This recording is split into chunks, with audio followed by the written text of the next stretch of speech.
Transparency. We all know what it is, but I wonder how many of us take it for granted. Way back when, application developers were challenged with differentiating documents that had no pixel content versus those that did, particularly images or layers today filled with white. Long story short, the engineers decided that a light gray and white checkerboard pattern was just the ticket. The checkerboard pattern is noticeable enough to the eye, yet at the same time does not distract the viewer from their work. Okay, simple enough. Transparency is a representation of an image or layer that contains no content. So what's the lesson? The lesson is managing transparency. Let's take a look at an example. I'm going to get rid of these layers and trash them as if we had our blank document here. You'll notice up here in the layers panel I have a background layer only. I'm going to reset my colors to black and white by hitting the D key on the keyboard, and I'm going to select my elliptical marquee tool here by hitting M on the keyboard. Holding down Shift, I'm going to drag out a circular selection, and then I'm going to select my paintbrush tool and lower my opacity down to say 20%. What I want to do here is I just simply want to very gently create what appears to be a sphere that's being lit from the upper right hand side of my image, or my sphere if that may be. Alright, I'm going to hit Command or Control D on the keyboard and take a look at our sphere. Now you can see that again my light source would be right up here, and I've got this obviously round looking sphere. If I wanted to move it, I can't. If I grab my move tool and try to move it, it's going to say that I can't move it because the layer is locked. That's because I've painted on the background layer and the background is white. Let me select everything here and hit delete on my keyboard. By doing so, it's going to bring up the fill dialog box, and then I'm simply going to select white once more.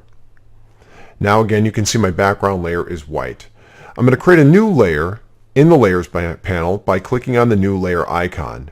Now you can see that my layer 1 is transparent. It is transparent. How do we know this? Because there is a gray and white checkerboard pattern.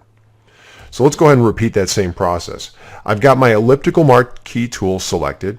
Holding down Shift, I'm going to drag out a selection once more. Now I'm going to select that paintbrush tool once more by hitting the B key on the keyboard. This time I actually think I'm going to select a slightly larger brush. I still have 20% opacity right up here, and I'm just going to very gently touch my pen to the tablet and kind of paint this little sphere in here. And I'm kind of moving around just a little bit. And there we go. Now I'm going to paint just a little bit more, making another pass. I'm going to make another pass just on the bottom. Again, I want to create the effect as if we have this sphere, light source up on the right. Command or Control D on the keyboard, I'm going to deselect once more. Now if I select my move tool, I can move that sphere around my image, again because it's on a layer above it, and you can see this transparency once again in the layers panel. Now if I wanted to say increase the shadow content of the lower portion of this sphere, if I select my paintbrush tool and maybe I get a slightly smaller brush and I want to try to paint that in, you can see that, well, obviously I'm painting on everything there. What I need is a selection. If I held the Command or Control key down and I tapped on the layer itself, you'd think that you could make a selection in some cases, but what happens here is that no pixels are more than 50% selected. Meaning, if we were to turn off the background layer's visibility, you can see our checkerboard pattern over here. You can also see it inside of our sphere. Because I painted with a lower opacity than 100%, there is transparency here. So let's turn the visibility of that background layer on once more. I can't make a selection because I need more pixels. Now if I wanted to add to this selection, or add to this sphere I should say, I'd be out of luck. However, this icon right up here allows me to lock transparent pixels, meaning I can restrict manipulation of this layer only to the portion that actually has pixel content or pixel data. So now when I select a brighter color here, just so we can see this a little bit better, as I paint on this sphere, I can add to it. Now keep in mind, I have a bright red color selected. As I paint on this sphere, it doesn't look very opaque. Now of course my opacity is set at 20%, so as I keep making multiple passes, it's building up color, but it's still not as opaque as the color that we see in our color swatch over here. I'm going to uncheck lock transparent pixels for a moment, and I'm going to increase the opacity to 100% and now draw over here on the right hand side. Now of course you're seeing the color that we would see in our color picker. I'm going to undo that by hitting Command or Control Z on my keyboard. And now I'm once again going to lock transparent pixels and paint with 100% on our sphere. Now it's becoming a little bit more opaque, but it's still not as opaque as this over here. Let's turn off the visibility of our background layer once more. Again, you can see that there is transparency there. So what's happening here is it's only going to build up color to the level of transparency that we originally painted that black and white or grayscale sphere. So why is all this important? Well, it's a great alternative to making selections of objects or images on a transparent background. Let's take a look at a practical example. Let's say you've got some line art here, and if I turn off the background layer, the visibility icon, you can see that this is simply line art on a transparent background. Now I want to color this fish and add a little bit of dimension. So I'm going to go over to my color picker and select a nice light color blue tone. And then I'm going to color this fish with kind of a quick technique here. I'm going to hit the W key on the keyboard to select my magic wand tool. And I'm going to make a selection of the background. Now I ultimately want to paint the fish, so what I need to do is I need to inverse this selection that I've just made. So under select, I'm going to drop down here to inverse. And then I'm going to go back to select once more, and I'm going to contract my selection by 2 pixels.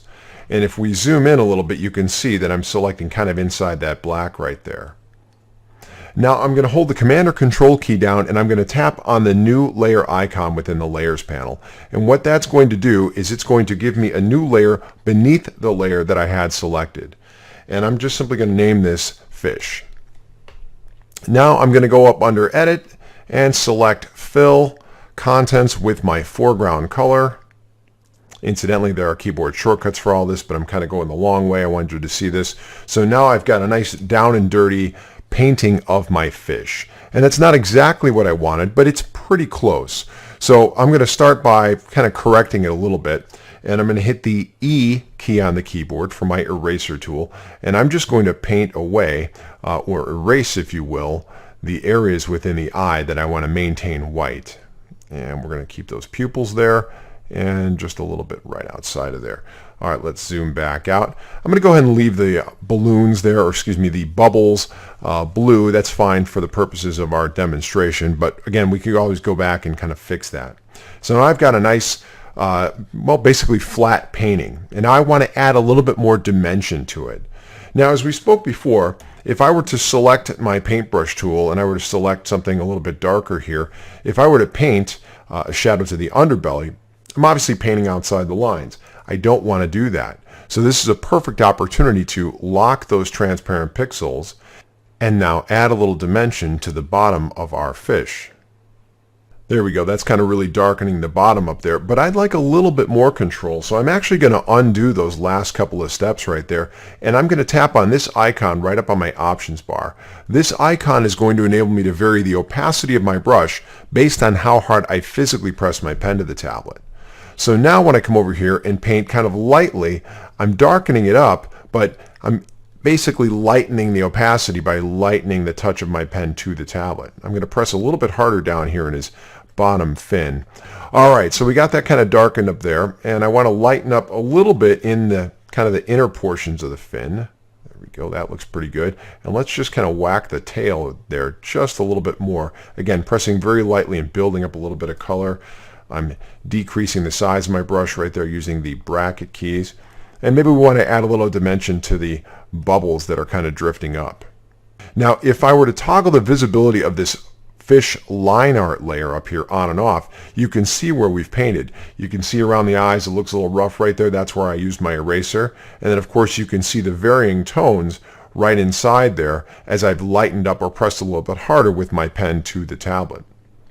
There, so that looks pretty good. Now let's add a little bit of highlights there. I'm going to flip over my foreground and background color, and I'm going to decrease the size of my brush just a little bit, and then I'm just going to touch just a little bit on the top of his head and maybe the tops of his fins right there and kind of the edges right there. Maybe we're catching just a little bit of a light from the side. And again, we'll just go right up on the top of those bubbles, adding a little bit of dimension to them. Finally, we'll just add some finishing touches right here. I'm just going to add a little bit of a darkness to the fins. I'm going to flip over my foreground and background color, and we'll just kind of add just a little bit right underneath there, and right on the bottom over here, and right on that edge. I suppose we could add just a little bit of dimension around the eyes.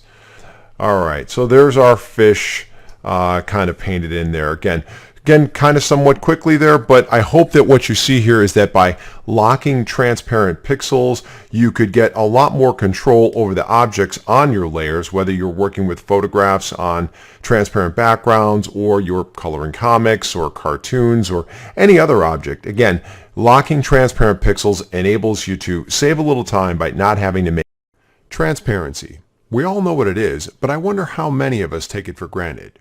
Way back when, application developers were challenged with differentiating documents that had no pixel content versus those that did, particularly images or layers today filled with white. Long story short, the engineers decided that a light gray and white checkerboard pattern was just the ticket. The checkerboard pattern is noticeable enough to the eye, yet at the same time does not distract the viewer from their work. Okay, simple enough. Transparency is a representation of an image or layer that contains no content. So what's the lesson? The lesson is managing transparency. Let's take a look at an example. I'm going to get rid of these layers and trash them as if we had our blank document here. You'll notice up here in the layers panel I have a background layer only. I'm going to reset my colors to black and white by hitting the D key on the keyboard, and I'm going to select my elliptical marquee tool here by hitting M on the keyboard. Holding down Shift, I'm going to drag out a circular selection, and then I'm going to select my paintbrush tool and lower my opacity down to say 20%. What I want to do here is I just simply want to very gently create what appears to be a sphere that